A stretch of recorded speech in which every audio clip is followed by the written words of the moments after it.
We started our struggle together. Things were going well for the first few days. But then, about 10 or 15 days later, after the white people in Montgomery knew that we meant business, they started doing some nasty things.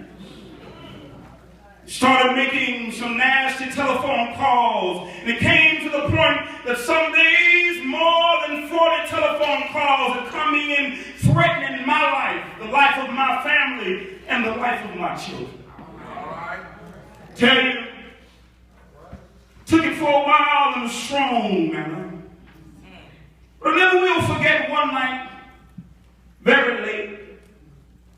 It was around midnight. And you can have some strange experiences at midnight.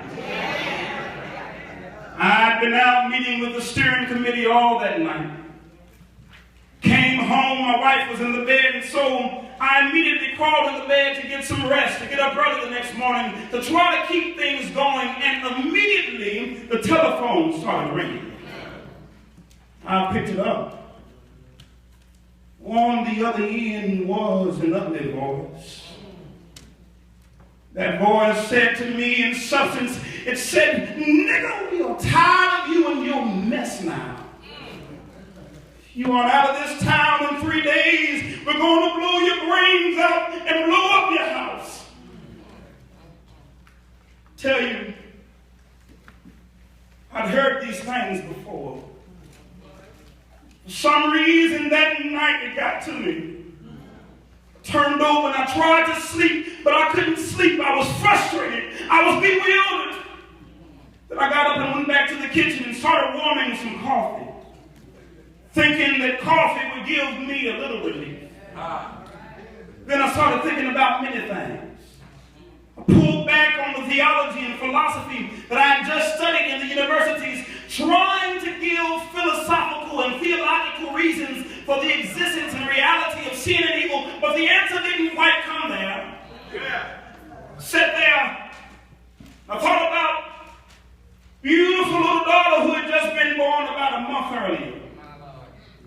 We have 4 children now, but we only had one then. She was the darling of my life. We're coming in night after night just to see that gentle smile, and I sat there thinking about that little girl, thinking about the fact that she could be taken away from me at any minute. I started thinking about a dedicated, devoted, and loyal wife who was over there asleep. She could be taken from me. I could be taken from her. I got to the point I couldn't take it any longer. I was weak. And then something said to me, "You can't call him daddy now. He's up in Atlanta, 175 miles away. You can't even call on mama now, but you got to call on that something and that person that your daddy used to tell you about. That power that can make a way out of nowhere." I tell you, I discovered then that religion had to become real to me, and I had to know God for myself. I bowed down over that cup of coffee. I never will forget it. And I prayed a prayer, and I prayed out loud that night. I said, "Lord, I'm down here trying to do what's right. I think I'm right, and I think the cause that the represent is right. Lord, I must confess I'm weak now. I'm faltering. I'm losing my courage." But seeing at that moment, I could hear an inner voice saying, "Martin Luther, stand up for righteousness. Stand up for justice. Stand up for truth. And Lord, I will be with you, even until the end of the world." And so I tell you tonight, I've seen the lightning flash. I've heard the thunder rolling, and I've felt sin reapers dance, trying to conquer my soul. But I heard the voice of Jesus telling me to still fight on. He promised never to leave me, never to leave me alone. No, I'm never alone. No, I'm never alone. He promised never to leave me, never to leave me alone. Sometimes I feel discouraged. I don't mind admitting this morning, sometimes I feel discouraged. I felt discouraged in Chicago, so I moved to Mississippi, Georgia, and Alabama. living every day under the threat of death. Sometimes I feel discouraged. Living every day under extensive criticism, even from Negroes. I feel discouraged sometimes. Yeah, sometimes I feel discouraged. And I feel my works is in vain. But seeing the Holy Spirit revives my soul again. There is a balm in Gilead to make the wounded whole.